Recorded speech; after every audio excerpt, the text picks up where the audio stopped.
Shane, good afternoon. How are you? I'm doing awesome, Charles. How are you doing, man? I'm doing fantastic. Thanks again for taking the time to come on the Q.A.C. team podcast. And let's get started and let's start and tell our audience more about who you are and what you do.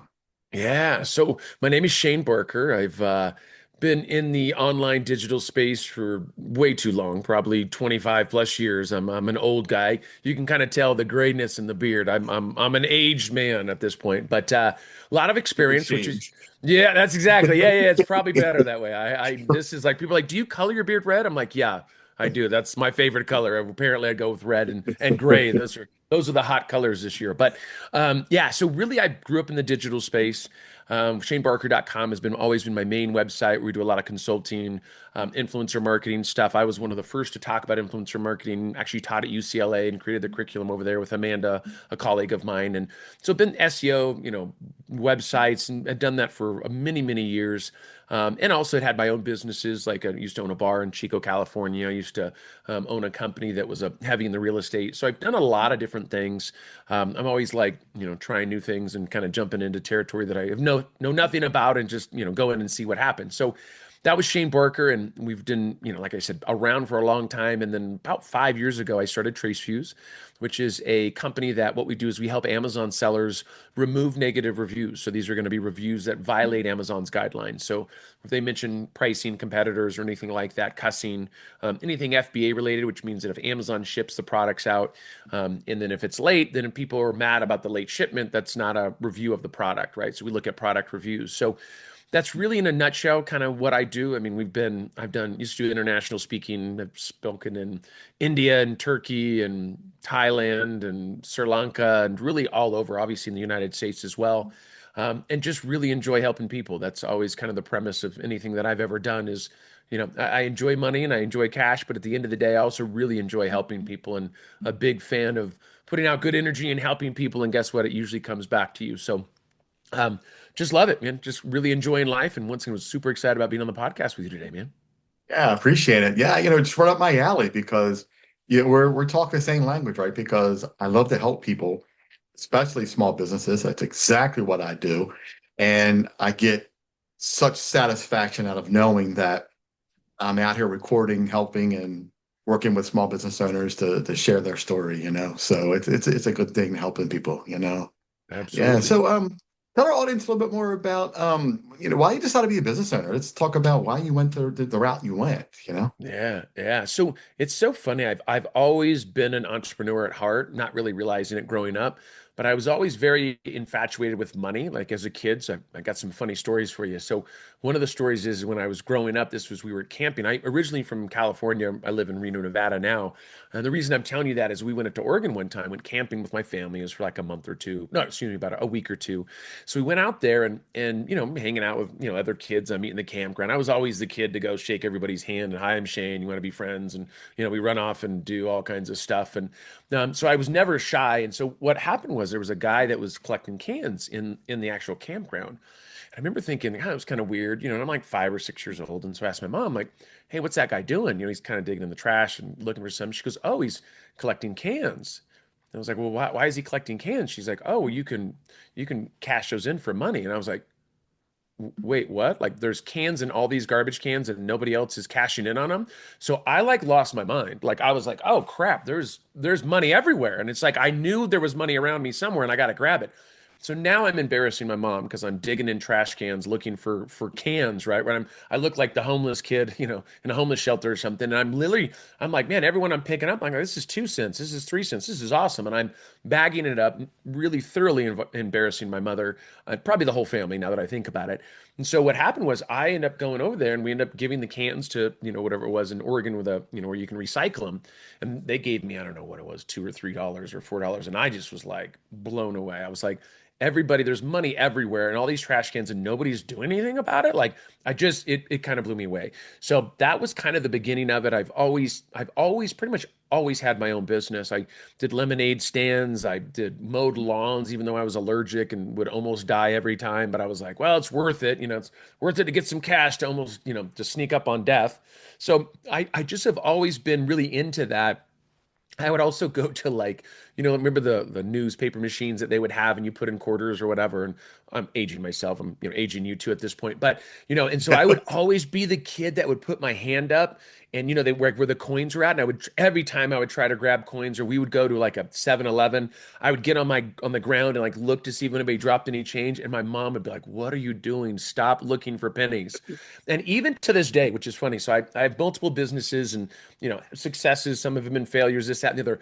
I'm walking or if I'm going anywhere, if I see a penny on the ground, I'll pick it up in a hot second. My wife's like, why are you picking up pennies? And I was like, it's from the universe. Like it's free money. Like, why would I not? She goes, yeah, but it's a penny. And I go, but it's free money. Like, I don't want to ignore what the universe is telling me here, right? I mean, they're obviously putting cash out there for me and I got to pick it up. I'm not going to say no to it. So, anyways, I've always been infatuated with that. And what I realized was something that really intrigued me is that, I mean, I used to work for a Mexican restaurant way, way back in the day called Chevy's, and I would open up. I started off as a busser and actually went all the way to corporate where I was opening restaurants for them. But what I realized was one of the things that made me realize is I enjoyed working corporate and I enjoyed the business and I was flying around opening restaurants. It was awesome and at a young age. But what I really was excited about was is being able to open my own business, right? And looking at this and saying, hey, I can work for a company, which there's nothing wrong with that, right? I mean, at the end of the day, if you want that stability, there's stability in that. There's some upside to both sides, right? Of being an entrepreneur Sure. or running or going and working for somebody else. But I just looked at this, and Chevy's was a great company, and they offered me some, to be full time and all this kind of stuff. And but I also felt that I was a little replaceable. Not necessarily they were mean or anything, but I just kind of felt like I was always kind of vying to keep my job, even though I was doing a great job, and they were telling me that. And I thought, man, if I had my own business, I don't. I'm not saying I don't have to worry about that because you have clients and people can, get rid of you and cancel you, whatever, or cancel your services.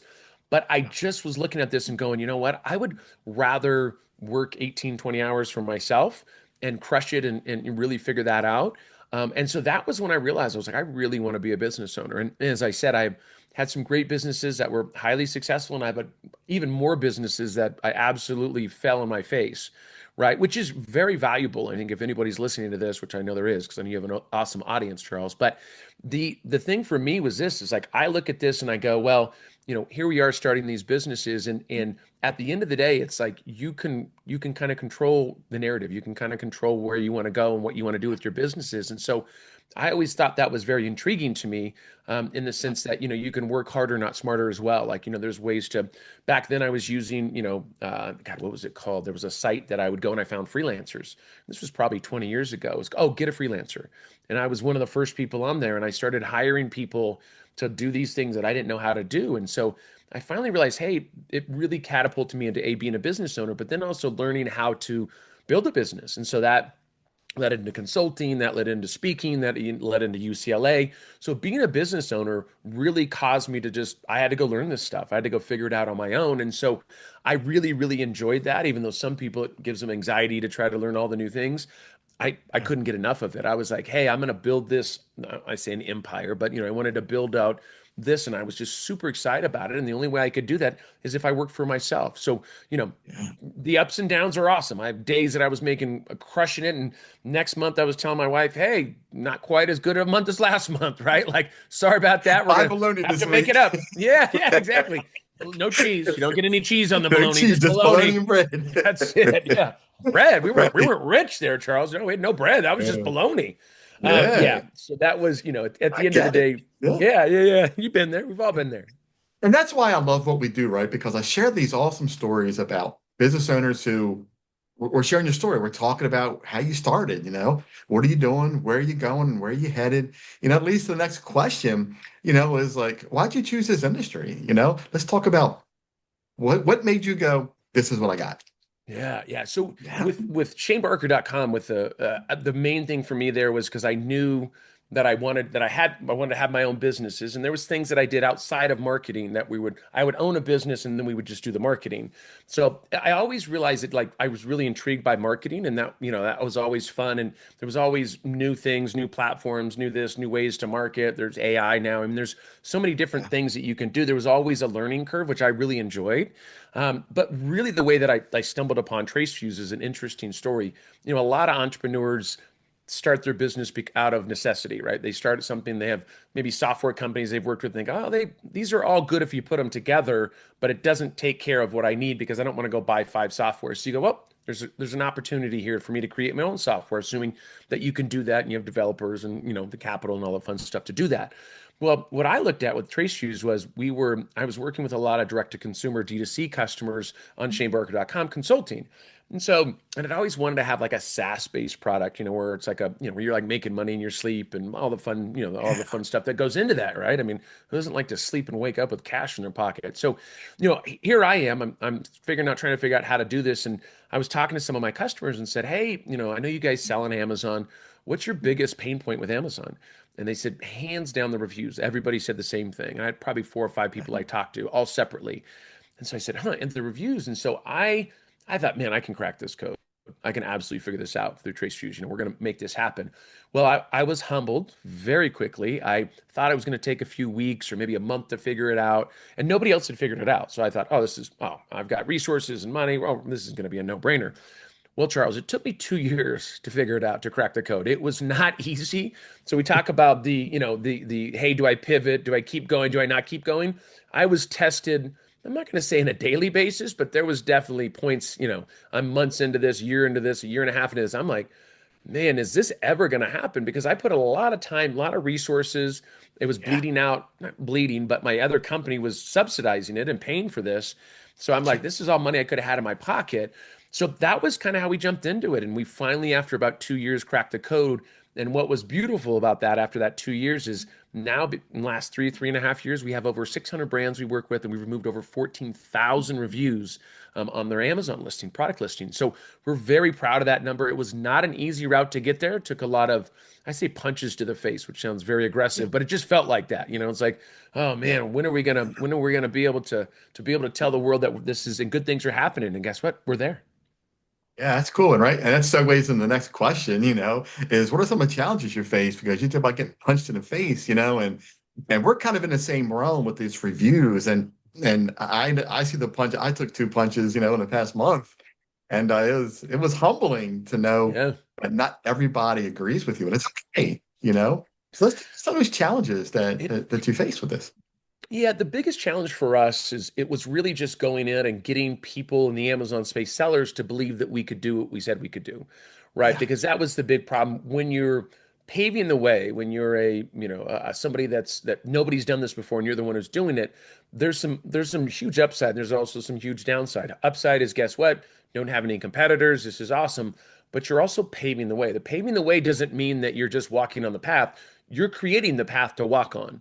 So all of the things that I was doing R&D and the things I was trying to figure out, anybody that potentially could be a competitor just said, I'm just going to wait for Shane to be successful. We'll look at what he's doing.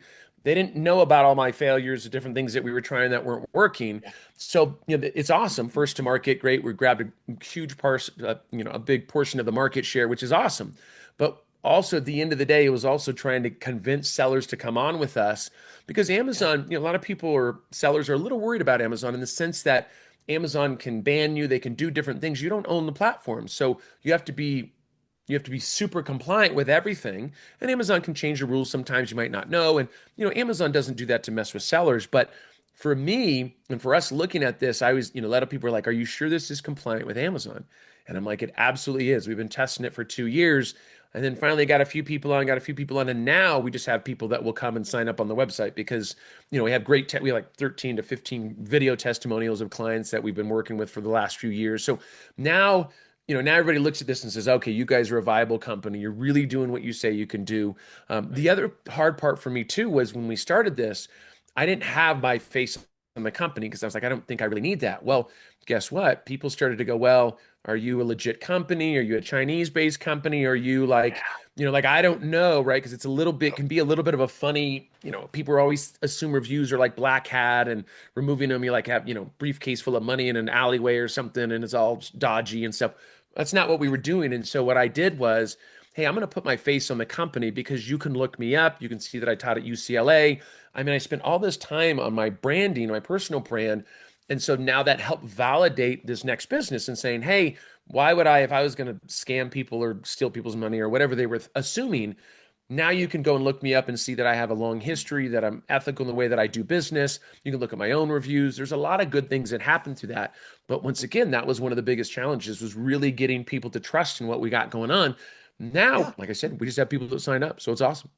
yeah, and that's what I love about it because I tell everybody all the time, if you just Google any company that removes reviews, 99% of them fake because you can't just remove reviews. Google is not going to remove your review. That bottom line, hands down, they're not doing it. Yeah. You and I both know that. Yeah. And when you Google that stuff, these companies are it's just so much out there that's so not legit. And you Yeah. come across Shane Barker, who is making this happen for Amazon, and it's legitimately working. That's amazing. To me, that says that we're in the right path, we're in the right direction Yeah. because we're helping small businesses and we're helping people understand that the truth will be told. That if this review was not real, we talk about it. Let's get rid of it. Let's do what we have to do. Yeah. Agreed Yeah, 100%. love it. I love it. And Yeah. that's what I love about the way I handle it is I tell the truth. It's not about, well, the customer said this, I can't do anything about it. But what I can do about is share your story and share your truth. And then I find my truth when I Yeah. go undercover and help your small business. Love it. I love that. I absolutely love it. Yeah, I love your business model, especially because you're helping people, which is it's always that keeps the heart warm and full, you know? Yeah, and I was telling you about the two punches I took, early on when I understood, again, like you, I had to pivot 9 times in a year to find my right niche with this thing because it was a challenge, And but once I was punched in the face twice with those two clients that kind of didn't like what I did, I don't think they really realized how valuable Yeah. my service and system, just like with you, right? They didn't realize how valuable it was, and what I was trying to do for them. And it's okay. I moved on. I've got plenty of businesses to reach out to and talk to and record and visit and take care of. So I'm not going to let those two stop me. I know I have a good legit thing like what you're doing. So it's an awesome thing, right? So, you know, we're out of here. We're talking about the industry. We talked about what you're doing. We talked about your challenges. So what's the expectation for Shane Barker next year or two? What are you hoping to get moving at this with this business by next year or two? Yeah, so it's funny. Like historically, I've always been somebody that wants to, grow more product offerings and grow this big company. Really, what I'm doing with this one, and this is my own lesson in not listening to my ADHD, and I'm just focusing in on the review thing. Like literally, not doing consulting. We're not doing any of that stuff for the Amazon space. We have 600 customers, obviously 600 brands that we work with. So, and there's 1.9 million active sellers on just the US platform on Amazon. So, we are the biggest company, but guess what? There's still a lot of room for growth there. So, what I'm doing is just hyper focused on, podcasts, creating great content, educating sellers on what we can do. My goal is to grab as much of the marketplaces or, market share as possible. And so I'm just going to focus and go straight on that. I'm not going to go jump into like Google or, Yelp or any of these other platforms. I didn't know this, but Amazon is the hardest to remove the reviews, and I can verify that. Once again, taking 2 years to crack the code. But the good thing is now we've cracked that code. Now we're heading that direction. I'm just going to do hyper focused on this on my product here. Obviously, we have our software that we built that's proprietary to us, and we're looking to obviously improve that. We've got a lot of cool things that are coming out, like a ROI calculator and some really cool features. And so I'm just going to stay hyper focused on this, man. Instead of hey, this business is going, go look at another one. I'm just going to focus on this the next year or two and just once again get the word out to as many sellers as possible and once again help as many people as we can.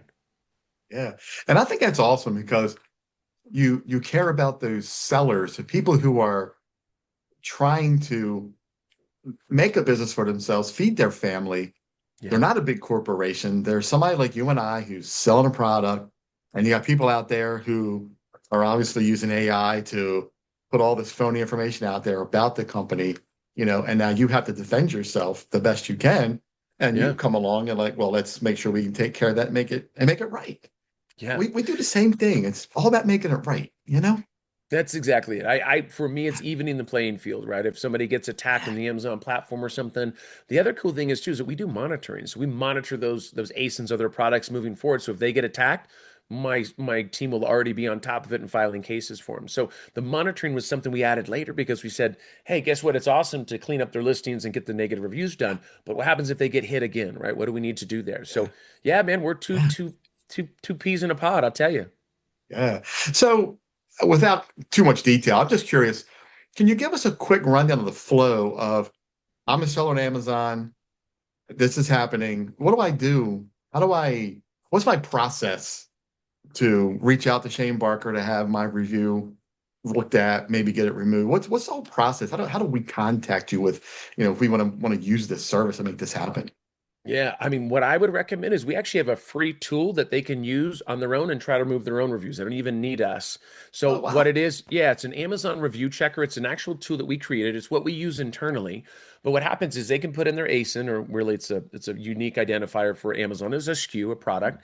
They can put in their ASIN. So if they go to the website, I'll give you a link, so we'll put it in the show notes as well. But they can click on that. They can put in their ASIN, verify their email address. They'll actually get a report that will say, hey, of your last whatever 50 reviews, these are the ones that clearly violate Amazon's guidelines. It'll tell you exactly why they violate Amazon's guidelines.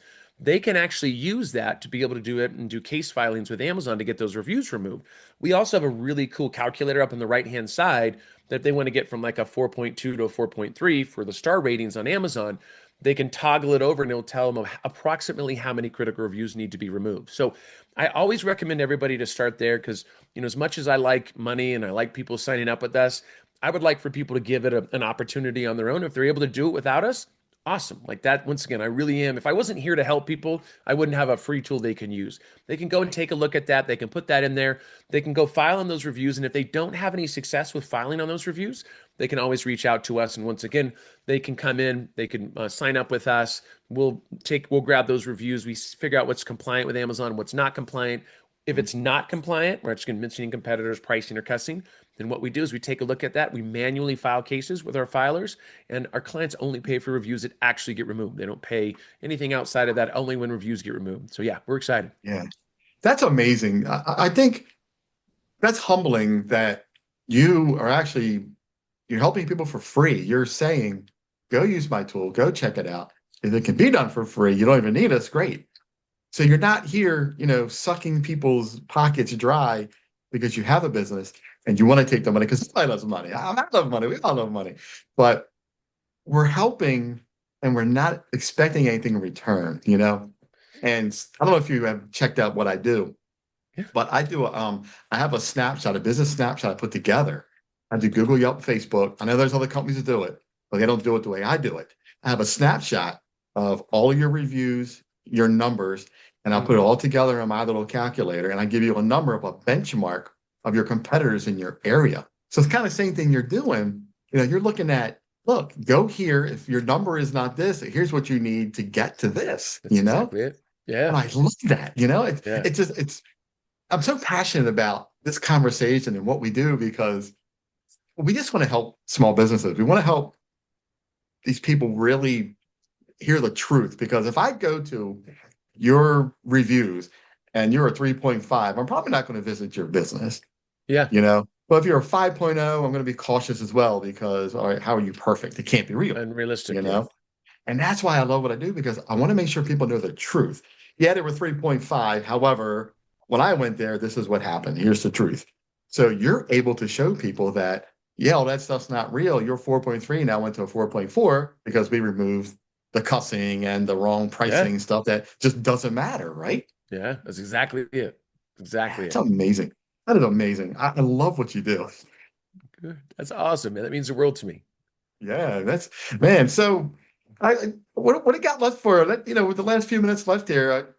Share something with the audience. Just something of the nutshell, something that just overall everything that you want to talk about we discussed today. Give us one big takeaway.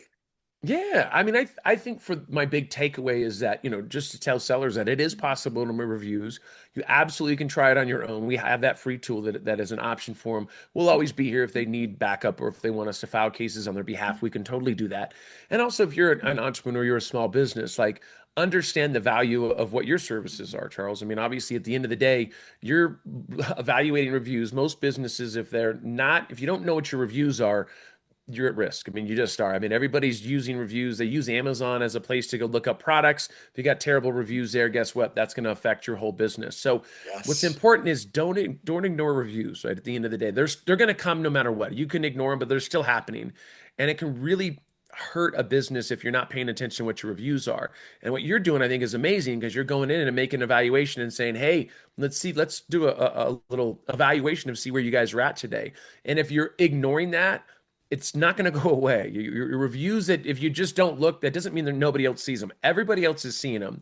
So you want to make sure that you're Googling your business name, your own personal name, looking at the reviews there. Somebody might attack you, something might happen, and you really want to have a plan for that. And I think what you're doing is the evaluation of it as a starting point is a great way to go because it might be a little scary to do that, but it's like going to the doctor, right? No, I don't want to go to the doctor because they might tell me something bad. Well, guess what? That doesn't mean something bad's not happening, right? Like you still got to go. You got to make that happen. So once again, I Yeah. wanted to give you kudos on what you're doing because doing an amazing job. Thank you. I appreciate that. That humbles me to say, to hear that we are doing amazing things, and I know we have a bright future.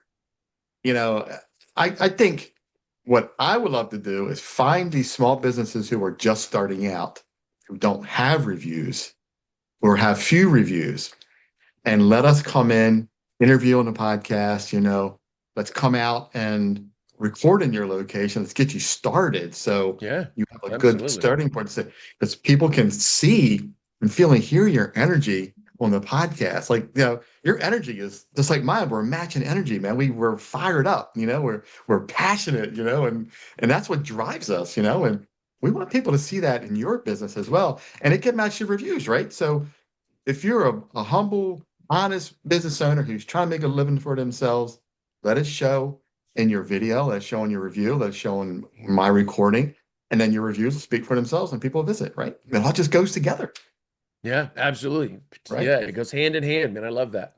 Yeah. And then if they have problems with the reviews, well, guess what? Shane Barker's going to help you fix them. That's it. Absolutely. We'll be I there. love it. Yeah. Shane, what a great podcast, man. I'm so thankful and grateful that you come on and share your story. I know it wasn't much of a short time. I would love to dive into this deeper with you, to get a lot more knowledge from you. This has been a great, great podcast interview. I really appreciate it. I appreciate it, man. Thank you so much for the interview, man. You're doing awesome things for small businesses, and that means a lot. Thank you. You as well, man. Absolutely. Let's keep in touch. All right. We definitely will. Appreciate You've been listening to the Q.A.C. Team podcast with your host, Charles Luttrell. Connect with us on the web at QACteam.com, TikTok at Q.A.C. Team, Facebook and Instagram at QAC.team. Thanks for your support.